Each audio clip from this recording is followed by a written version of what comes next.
marathon, and it achieves this abstraction on top of that. And the idea was so that we can maybe someday swap to Kubernetes and not be tied to any particular implementation, which is a great idea. However, I'm just wondering if it was premature abstraction. And there are features that I think we would like to have for example, looking back, the whole stateful thing, for example, people off-roading and some other things, I think there are things that we could have implemented and done at that level to help move things along that I think maybe we just missed the boat on, which arguably probably should have been missed the boat on. I think stateful may always be its own thing, like maybe the whole vision of what Mesos was trying to achieve, which is this whole generic, may have been too much to take on. Now Kubernetes is taking on a different role, and maybe Ministry of Truth. Maybe I'll prove wrong in that 2 or 3 years by jumping in on Ministry of Truth. We can swap out to Kubernetes, but still, that is such a big undertaking. Like I don't even know that we even have a Kubernetes swap-in that we can go do and play. So back to POC. This is where I would expect someone of that role to be maybe doing a POC to say, hey, look at this. We can do MOT, and it works on Mesos, and it works on Kubernetes, and no change. Now all of a sudden, now the value of MOT is proven. But right now, it still seems to be an abstract thing that's not very concrete. So, and I can't get my peers to say one way or another. So I can't determine whether that's silence is, well, we really don't think that's a good idea, or they don't have enough information, or what. So the technology choices, extracting from that, being careful with it, it would indicate that your technology the technology choices are sometimes non-transparent, maybe. Right. Well, that was the negative one. That was the only negative one that I would say. Let me go to all the positives one. I think Mesos Marathon, was spot on for the company at the time that we did it. Possibly Kubernetes moving forward, some other things. I think there's still some other things to have worked out. I think Datadog, Splunk, obviously good ones. Consul, good one. Our Vault. Secret Service, I think it still needs some better, maybe just some concrete 5-minute tutorial, maybe with videos of how you go use it, for the org would be useful. I mean, I think those are all good. If we move to if we go to data infrastructure, I think Kafka, S3, Confluent, I think those are spot-on solutions. I think we still need to build kind of the ecosystem, and again, maybe I was showing a little bit more leading by example, 5-minute presentations on how to do that, and people could take a look at that, and that could maybe be a portfolio of HomeAway University, or even training of different levels of how we interface with these things, making it easy for folks. But I think all of those are good. I just went to the critical feedback, because that's typically this is what we're after. Right. Of course. Yeah. What could they do better? So some of the things you mentioned already, right? Documentation, maybe? Yeah, gosh, documentation is so hard. I like how-tos or whatever. The how-tos. Like lately, things that I see on the developers is like you go out there and you almost see like these 5-minute. Try to keep it under 5 minutes. If you can't explain it in 5 minutes, maybe it's too complicated. Like just the key things. I'm not saying that you're gonna be able to know everything to know about SPOG in 5 minutes, or everything to know about secrets in 5 minutes. But it's like an elevator pitch. These are the things to know. These are the things to look at. And then with concrete, maybe drill down sessions for more. But it's just the high level. At least in that way, people can say, hey, go look at this library of videos. Click, click, click, click, click.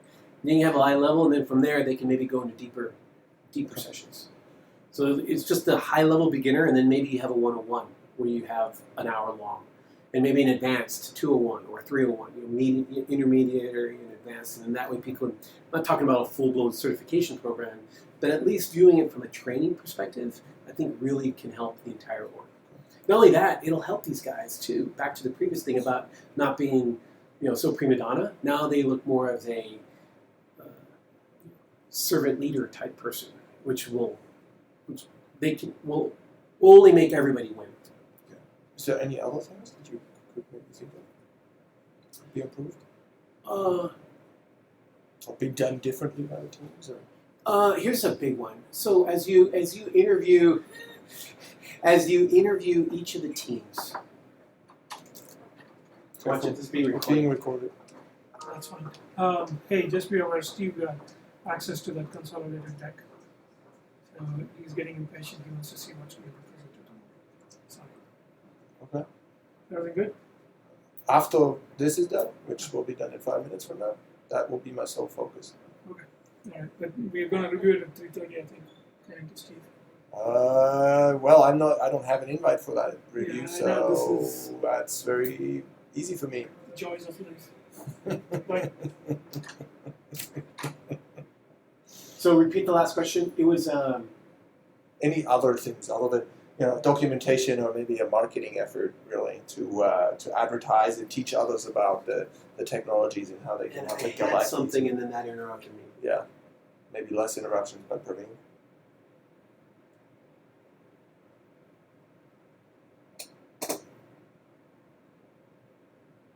It's fine.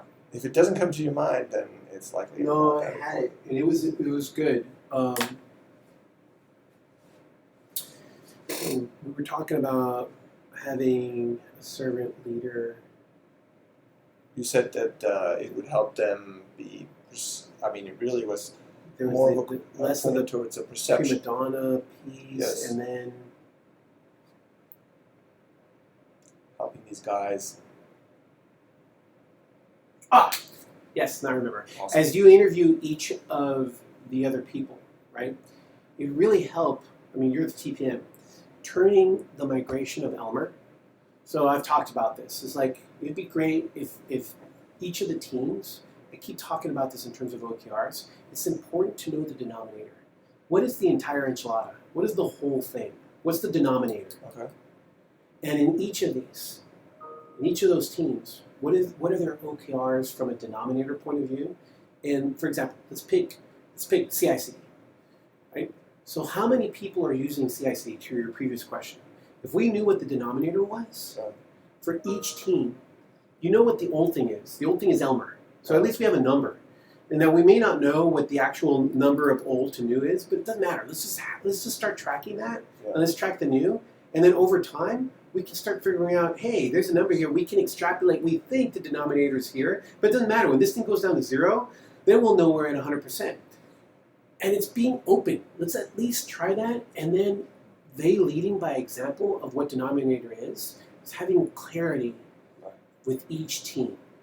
And then you as TPM going in here and being kind of like the torch holder for each of the teams. Hey, how can I help move this number? Hey, you got these other Elmer ones. Have you migrated those over?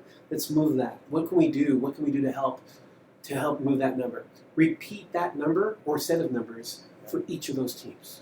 Yeah. And having clarity on that is key. I'm trying to drive this through tech Xers because ultimately those tech Xers have those OKRs on each of them. And so that, I think, would be the concrete thing. If you can give clarity on an OKR that's measured and is non-biased, I think you win.